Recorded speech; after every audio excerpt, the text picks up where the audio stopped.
यात्रियों के नज़रिए से हम लोग अगले भाग को पढ़ेंगे। 6.3 एक अधिक जटिल सामाजिक सच्चाई। एक अधिक जटिल सामाजिक सच्चाई शीर्षक है आपका। हालांकि मुगल राज्य एक निरंकुश राज्य के रूप में कायम था। निरंकुश राज्य कहने का तात्पर्य है जहां पर शासक अर्थात राजा ही सर्वेसर्वा हो, यानी सारे नियमों का एकमात्र मालिक, सारे कानून का एकमात्र मालिक राजा हो। उसके नीचे भले ही अधिकारी बहुत हों, ठीक है, अनेक हों, परंतु जब तक राजा का खुद निर्णय नहीं हो जाता है तब तक वह सर्वमान्य नहीं होता। तो हम देखेंगे कि इसके विवरण कभी कभी एक अधिक जटिल सामाजिक सच्चाई की ओर इशारा करता है। जैसे शिल्पकारों के पास अपने उत्पादन को बेहतर करने के लिए, बनाने के लिए कोई प्रोत्साहन नहीं दिया जाता था, और क्योंकि मुनाफे का अधिग्रहण राज्य द्वारा कर के रूप में लिया जाता था, इसलिए उत्पादन हर जगह क्या था, पतनोन्मुख था, डिक्लाइन था। साथ ही वह यह भी मानता है कि पूरे विश्व से बड़ी मात्रा में बहुमूल्य धातुएं भारत में आती थी, क्योंकि उत्पादों का सोने और चांदी के बदले निर्यात होता था। अर्थात जो भी आवश्यक वस्तुएं थी यहाँ पर जो मंगाई जाती थी वह सोने और चांदी की कीमत पर मंगाए जाते थे, और यहाँ से अन्य सारी वस्तुओं का निर्यात विदेशों में किया जाता था। एक समृद्ध व्यापारिक समुदाय जो लंबी दूरी के लिए अपने व्यापार और विनिमय से संलग्न था के अस्तित्व को भी रेखांकित करता है। एक भिन्न सामाजिक और आर्थिक परिदृश्य। बर्नियर अपने विवरण में लिखता है, किस प्रकार कृषि और शिल्प उत्पादन का दौर रहा था। यह ध्यान देना आवश्यक है कि इस देश के विस्तृत और बड़े विशाल भूभाग में जहां की जमीनें अधिकांश उपजाऊ है, जैसे बतलाता है कि बंगाल का विशाल राज्य, वो मिस्र से तुलना करता है। मिस्र से न केवल चावल, मकई और जीवन के अन्य आवश्यक वस्तुओं के उत्पादन में, बल्कि उन अनगिनत वाणिज्यिक वस्तुओं के संदर्भ में है जो मिस्र में अभी नहीं उगाई जाती, जैसे रेशम, कपास तथा नील कहीं आगे है। भारत के कई ऐसे भाग भी हैं जहां जनसंख्या पर्याप्त है और भूमि पर अच्छी खेती होती है, और जहां एक शिल्पकार जो हालांकि मूल रूप से आलसी होता है, शिल्पकार को आलसी कहा है, आवश्यकता से या किसी अन्य कारण से अपने आप को गलीचों, जरी, कसीदाकारी, कढ़ाई, सोने और चांदी के वस्त्रों तथा विभिन्न प्रकार के रेशम तथा सूती वस्त्रों जो देश में प्रयोग में लाए जाते थे और विदेश में निर्यात किए जाते थे के निर्माण का कार्य करने के लिए बाध्य हो जाता है। यह भी नहीं भूलना चाहिए कि पूरे विश्व के सभी भागों में संचलन के पश्चात सोना और चांदी भारत में आकर कुछ हद तक खो जाता है। 17वीं शताब्दी में जनसंख्या का लगभग 15% भाग नगरों में रहा करता था। यह औसतन उसी समय पश्चिमी यूरोप की नगरीय जनसंख्या के अनुपात से बिल्कुल अधिक था। इतने होने पर भी बर्नियर मुगल कालीन शहरों को शिविर नगर कहता है। सोचिए, जिससे उसका आशय उन नगरों से था जो अपने अस्तित्व और बने रहने के लिए राजकीय शिविर पर निर्भर था। उसका विश्वास था कि ये राजकीय दरबार के आगमन के साथ अस्तित्व में आते हैं और इसके कहीं और चले जाने के बाद तेजी से डिक्लाइन हो जाता था। उसने यह भी सुझाया कि इनकी सामाजिक और आर्थिक नींव व्यवहार्य नहीं होती थी और ये राजकीय प्रश्रय पर आश्रित रहते थे। भूमि स्वामित्व के प्रश्न की तरह ही बर्नियर एक बहुत ही सरल रूप में इस चित्रण प्रस्तुत करता है कि वास्तव में सभी प्रकार के नगर अस्तित्व में थे, और ये नगर में इनको क्या क्या दिखता है, उत्पादन केंद्र के रूप में दिखता है, व्यापारिक नगर है, बंदरगाह नगर है, धार्मिक केंद्र भी हैं, तीर्थ स्थान भी हैं, ये सब दिखता है। ये समृद्ध व्यापारिक को भी पाता है और व्यावसायिक वर्गों के अस्तित्व का सूचक को भी पाता है। व्यापारी अक्सर मजबूत सामुदायिक अथवा बंधुत्व के संबंधों से जुड़े होते थे, मतलब उनका अपना एक संघ था और उन्हीं संघ के माध्यम ये संगठित होता था। तो पश्चिमी भारत में ऐसे समूहों को महाजन कहा जाता था और उनके मुखिया को सेठ कहा जाता था। ये आज भी चलता है। अहमदाबाद जैसे शहरी केंद्रों से में सभी महाजनों का सामूहिक प्रतिनिधित्व व्यापारिक समुदाय के मुखिया के द्वारा ही होता था, यानी नगर सेठ कहा जाता था। इसका मतलब है कि व्यापारियों का एक समूह था जिसे नगर श्रेष्ठी कहते हैं, संघ बना हुआ था, ठीक है, यह सबको हैंडल करता था। फिर यह वर्णन करता है कि यही वर्ग केवल नहीं थे, यहाँ पर चिकित्सक भी रहा करता था, जिसे आज हम लोग हकीम और वैद्य कहते हैं। यहाँ पर अध्यापक भी रहा करते थे, जिसको हम लोग आज पंडित और मुल्ला के नाम से जानते हैं। अधिवक्ता वकील भी रहा करता था, चित्रकार भी रहा करता था, वास्तुविद भी था, संगीतकार भी था, सुलेखक आदि सम्मिलित थे। और जहाँ कई प्रकार के राजाश्रय यानी राजा का आश्रय वहाँ प्रदत्त किया हुआ था, बनाया हुआ था, दिया हुआ था। राजकीय कारखाने। बर्नियर एकमात्र ऐसा इतिहासकार है जो राजकीय कारखानों की कार्य प्रणाली के विस्तृत विवरण को बतलाता है। लिखता है, कई स्थानों पर बड़े कक्ष दिखाई देते हैं जिन्हें कारखाना अथवा शिल्पकारों की कार्यशैली कहते हैं। एक कक्ष में कसीदाकार एक मास्टर के निरीक्षण में व्यस्तता से कार्य करता है। एक अन्य में आप सुनारों को देखते हैं, तीसरे में चित्रकार, चौथे में प्रलाछा रस का रोगन लगाने वाला, बढ़ई है, खरादी है, दर्जी है, जूते बनाने वाले हैं, रेशम बुनकर है, जरी बनाने वाला है, महीन मनमल पर काम करने वाला शिल्पकार है। ये सभी हैं। हर रोज सुबह में आते हैं, पूरे दिन कार्य करते हैं, फिर चले जाते हैं शाम को अपने अपने घर। महिलाएं, दासियां तथा सती और श्रमिक, जिन यात्रियों ने अपने लिखित वृत्तांत छोड़े वे सामान्यतया पुरुष थे, जिन्हें उपमहाद्वीप में महिलाओं की स्थिति का विषय रुचिकर और कभी कभी जिज्ञासापूर्ण लगता था। कभी कभी वे सामाजिक पक्षपात को सामान्य परिस्थिति मान लेते थे। उदाहरण के लिए बाजारों में दास किसी भी अन्य वस्तु की तरह खुलेआम बेचे जाते थे, यानी दासों की बिक्री करना एक आम सी बात थी। उसमें महिलाएं भी थी और पुरुष भी थे, दोनों दासियां और दास दोनों की बिक्री होती थी। ठीक है, शासक और अमीरों के बीच में तो लेन देन होता था, उपहार के रूप में लेन देन होता था। कभी कभी यही गुलाम शासक भी बन गया है। कुतुबुद्दीन ऐबक भी यही था। ठीक है, इसको भी खरीद कर महमूद गजनवी ने लाया था और रखा अपने पास। धीरे धीरे ये अपनी पराक्रम, अपनी योग्यता के बल पर गवर्नर बना और फिर इसकी मृत्यु के बाद एक अलग प्रांत का शासक बन गया। देखिए, लिखता है कि उसने गवर्नर को किशमिश के बादाम के साथ एक दास और घोड़ा भेंट स्वरूप दिया। इब्न बतूता बताता है कि मोहम्मद बिन तुगलक नसीरुद्दीन नामक एक धर्म उपदेशक था। उससे इतना प्रसन्न हुआ कि उसने 1,00,000 टके, जो मुद्रा था उस समय का रुपया था, तथा 200 दास दे दिए। इब्न बतूता के विवरण से प्रतीत होता है कि दासों में काफी विभेद होता था, यानी दासों की भी कैटेगरी होती थी। कौन अच्छा दास है, कौन खराब है, कौन काम करने लायक है, कौन काम करने लायक नहीं है, कौन किस काम का है, कौन किस काम का नहीं है। सुल्तान की सेवा में कार्यरत कुछ दासियां संगीत और गायन में निपुण थी और इब्न बतूता सुल्तान की बहन की शादी के अवसर पर उनके प्रदर्शन से खूब आनंदित हुआ। सुल्तान अपने अमीरों पर नजर रखने के लिए दासियों को भी नियुक्त करता था। दासियां, इब्न बतूता कहता है, यह सम्राट की आदत है। हर बड़े छोटा और अमीर अपने घर में दासी रखता है, मैंने बता दिया आपको। कभी कभी ये मुखबिर का भी काम करता था, सो ध्यान देना।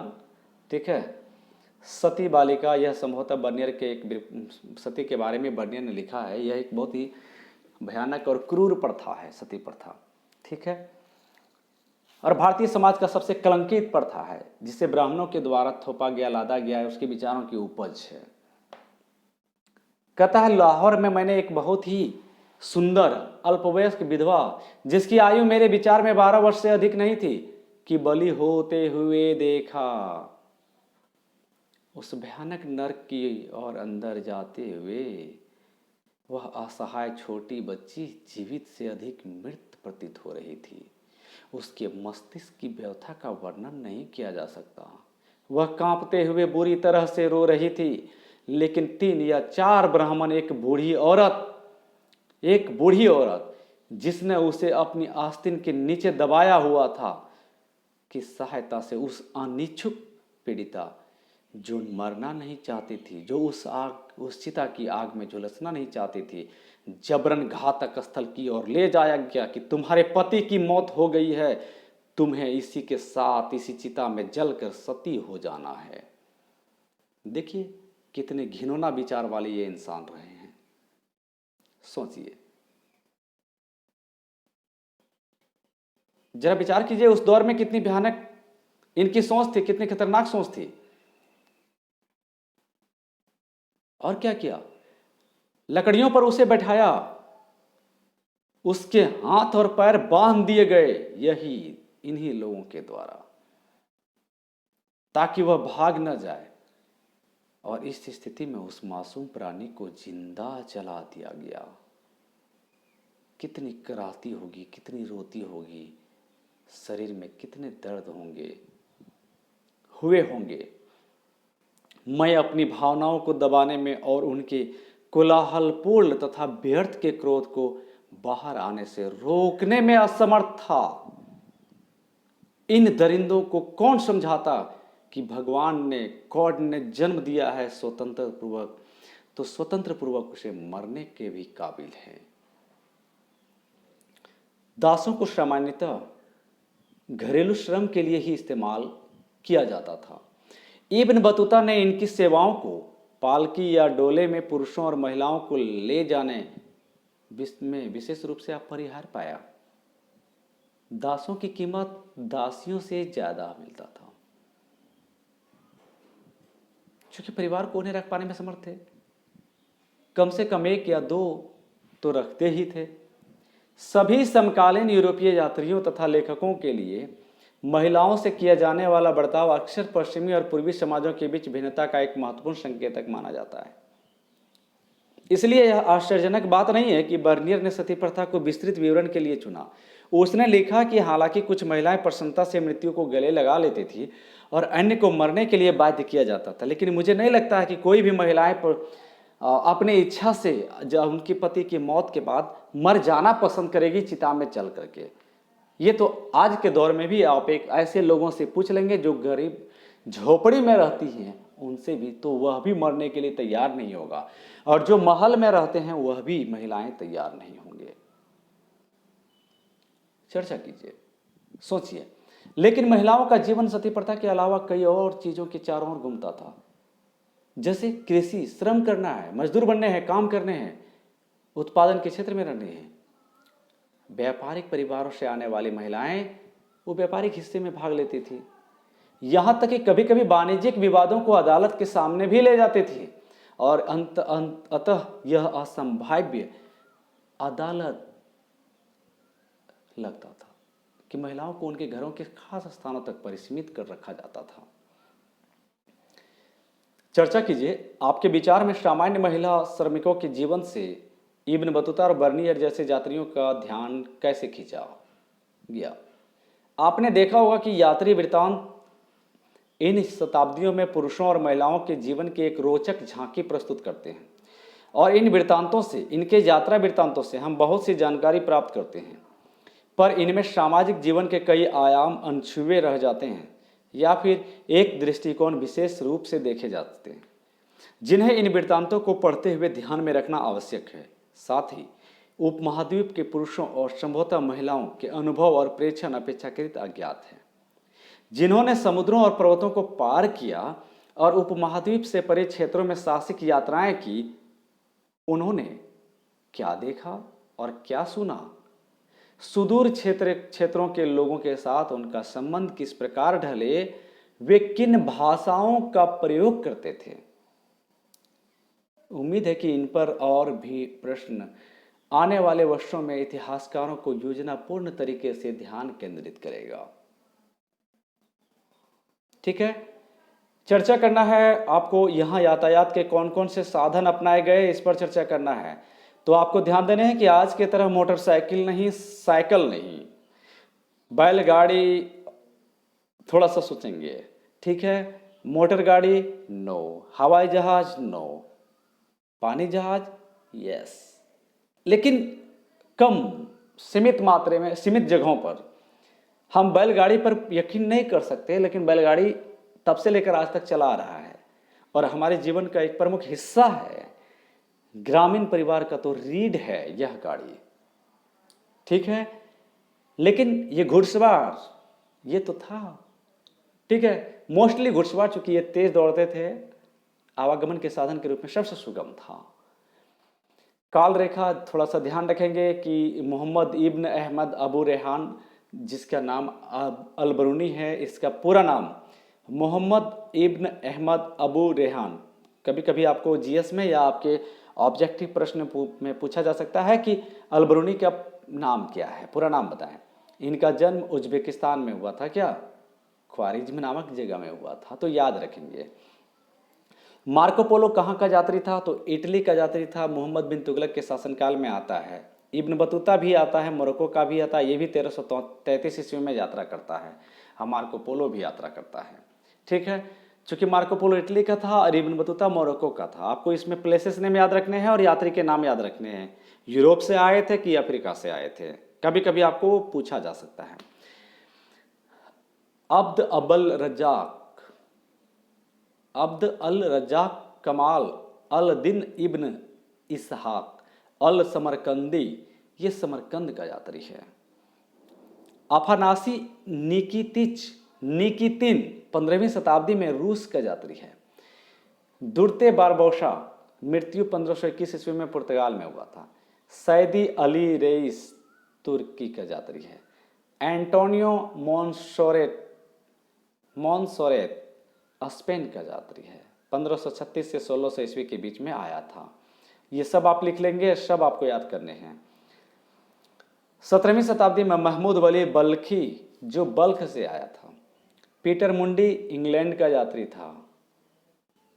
जया बैपिस्टा ट्रेवर्नियर फ्रांस की यात्री था। ट्रेवर्नियर और फ्रांसवा बर्नियर चिकित्सक था और ट्रेवर्नियर जौहरी था, ये ध्यान रखेंगे। उत्तर दीजिए लगभग 100 से 150 शब्दों में, ध्यान देंगे। पहला क्वेश्चन है आपका, किताब-उल हिंद पर एक लेख लिखिए। तो मैंने किताब-उल हिंद के बारे में बहुत सारी बातें बतलाया। अल-बरूनी भारतीय समाज के बारे में किस तरह सोचता है, सती प्रथा के बारे में किन किन चीज़ों का वर्णन किया, ये सारी चीज़ें आपको लिखने हैं, 100 से 150 शब्दों में लिखने हैं, ठीक है।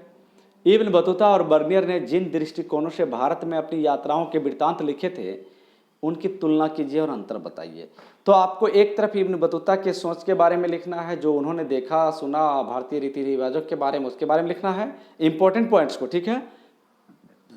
और बर्नियर का भी लिखना है, और दोनों के बीच क्या समानता है, दोनों ने किन किन चीज़ों को बिल्कुल, दोनों के किन किन चीज़ों को मत मेल खाया, इसके बारे में लिखना है। जो मेल नहीं खाया उसके बारे में भी लिखना है। तीसरा है, बर्नियर के वृत्तांत से उभरने वाले शहरी केंद्रों के चित्र पर चर्चा कीजिए। बर्नियर सिर्फ शहरी केंद्र के बारे में चर्चा करता है। तो मैंने कहा था कि आवश्यकता से अधिक मात्रा में जब अन्न का उत्पादन होगा तो हाट बाजार विकसित होगा, व्यापार विनिमय के साधन होंगे, फिर शहर बसेंगे। तो बर्नियर का देख लेंगे कि कहाँ पे है, मैंने आपको बारीकी से बतलाया है। आपको खुद लिखने हैं, 2 घंटे का प्रैक्टिस भी करने हैं। जब तक आप अपनी सोच विकसित नहीं करेंगे, समझ आपका नहीं आएगा। इब्न बतूता द्वारा दास प्रथा के संबंध में दिए गए साक्ष्यों का विवेचन कीजिए। अब इब्न बतूता का दास प्रथा के बारे में चर्चा करना है, ये आसान है। सती प्रथा के कौन से तत्वों से ने बर्नियर का ध्यान अपनी ओर खींचा? सती प्रथा के कौन से तत्वों ने बर्नियर का ध्यान अपनी ओर खींचा? अभी हमने पढ़ा, इसके बारे में लिखना है। निम्नलिखित पर एक लघु निबंध लिखिए। ये आपको 250 से 300 शब्दों में लिखने हैं। जाति व्यवस्था के संबंध में अल-बरूनी की व्याख्या कीजिए। तो पहले आप अल-बरूनी और उनके किताब के बारे में चर्चा करेंगे, ठीक है, अलबरूनी का लाइफ स्केच 4 लाइन में डालेंगे। और उसके बाद अलबरूनी भारतीय समाज को किन किन क्षेत्रों में बांट कर लिखता है, समाज के क्षेत्र में, आर्थिक क्षेत्र में, राजनीतिक क्षेत्र में, इसकी चर्चा करेंगे। और तब सामाजिक क्षेत्र को लेंगे, सामाजिक क्षेत्र में आप जाति व्यवस्था को टॉपिक लेंगे। और जाति व्यवस्था में न केवल 4 वर्ण की चर्चा करेंगे बल्कि सती प्रथा के बारे में डिटेल्स लिखेंगे। ठीक है, चलिए 7वां है, क्या आपको लगता है कि समकालीन शहरी केंद्रों में जीवन शैली की सही जानकारी प्राप्त करने में इब्न बतूता का वृत्तांत सहायक है? अपने उत्तर के कारण दीजिए, जरा क्वेश्चन को समझिए। क्या आपको लगता है कि समकालीन शहरी केंद्रों में जो जीवन शैली था, तो निश्चित रूप से समकालीन जो शहरी केंद्र था वहां पर एक विशेष वर्ग के लोग ही रह रहे थे, राजा था और राजा से जुड़े हुए अधिकारी तंत्र थे, तो उनकी जीवन शैली बिल्कुल ही एक रईस वाली जीवन शैली रही है, बाजार वाली विकसित जीवन शैली रही है। तो उसको प्राप्त करने में इब्न बतूता का जो डायरी है, वृत्तांत है, कैसे सहायक है, ये आपको लिखने हैं। 8वां मैच की चर्चा कीजिए। बर्नियर का वृत्तांत किस सीमा तक, ध्यान देंगे कि किस सीमा तक इतिहासकारों को समकालीन ग्रामीण समाज को पुनर्निर्मित करने में सक्षम करता है। तो मैंने कहा था कि किसी के भी जीवनी हो या लेख हो, बहुत ही सावधानी पूर्वक उसके समकालीन ग्रंथों से मिला करके और तब उसे हमको इतिहास परक स्रोत के रूप में तथ्यों का कलेक्शन करना होता है, बातों का कलेक्शन करना होता है, मैटर्स का कलेक्शन करना होता है, और तब जाकर ग्रामीण समाज को हम पुनर्निर्मित रूप में, यानी फिर से एक निर्माण, एक कड़ी के रूप में जोड़ करके देखते हैं। बस इतनी सी बात लिखनी है इसमें। किताब से देख लेना कि बर्नियर ने और क्या बातें कहा था। यह बर्नियर से लिया गया एक उदाहरण है। क्वेश्चन नंबर 9, ऐसे लोगों द्वारा तैयार सुंदर शिल्प कारीगरी के बहुत उदाहरण हैं जिनके पास औजारों का अभाव है और जिनके विषय में यह भी नहीं कहा जा सकता कि उन्होंने किसी निपुण कारीगर से कार्य सीखा है। कभी कभी वे यूरोप से तैयार वस्तुओं की इतनी निपुणता से नकल करते हैं कि असली और नकली के बीच अंतर कर पाना बड़ा मुश्किल हो जाता है। अन्य वस्तुओं में भारतीय लोग बेहतरीन बंदूकें और ऐसे सुंदर स्वर्ण आभूषण बनाते हैं कि संदेह होता है कि कोई यूरोपीय स्वर्णकार कारीगरी के इन उत्कृष्ट नमूनों से बेहतर बना सकता है। मैं अक्सर इनके चित्रों की सुंदरता, मुलायम मृदुलता तथा सूक्ष्मता से आकर्षित हूं। उसके द्वारा लिखित शिल्प कार्यों को सूचीबद्ध कीजिए। और इसकी तुलना शिल्प कार्यों को सूचीबद्ध करने से मतलब है कि जो लोहे पर काम करता था, जो लकड़ी पर काम करता था, जो चर्म पर काम करता था, जो हथियार बनाने पर काम करता था, जो मिट्टी के बर्तन पर काम करता था, इनके बारे में सूची बनाना है। जो आपको बहुत छोटे छोटे रूप में आपका लिखा हुआ है, बस उतनी सी बातें ही लिखनी है जो लास्ट में आपको अभी मैंने पढ़ाया है। ठीक है, लिखने हैं। इसकी तुलना अध्याय में वर्णित शिल्प गतिविधियों से कीजिए। ठीक है, बस मानचित्र कार्य आपको यहाँ भी ध्यान देने हैं। जो सबसे बड़ा इम्पोर्टेंट कार्य है वह मानचित्र है। मैप को देखिए, वहाँ से आपको सारी वस्तु स्थिति से आप परिचित हो जाएंगे कि किस तरह से लोग उस समय के दौर में एक स्थान से दूसरे स्थान में बसते थे, यात्रा करते थे और साहित्य का आवागमन होता था। सामाजिक परिवेश की भिन्नता स्थापित होती थी, विषमताएं भी होती थी, समताएं भी होती थी। ये सारा चीज़ मिलेगा आपको, थोड़ा सा आपको ध्यान देना होगा। तो विश्व के सीमा रेखा मानचित्र पर उन देशों को चिन्हित कीजिए जिनकी यात्रा इब्न बतूता ने की थी। तो मोरक्को का यात्री इब्न बतूता था। अफ्रीका का कौन कौन से समुद्र को उसने पार किया होगा, तो इमेजिन करो। आपके लिए मैंने ये कार्य छोड़ा है। उसके बाद परियोजना कार्य है, कोई एक हो। ठीक है, इस पर आपको सिर्फ चर्चा करने हैं।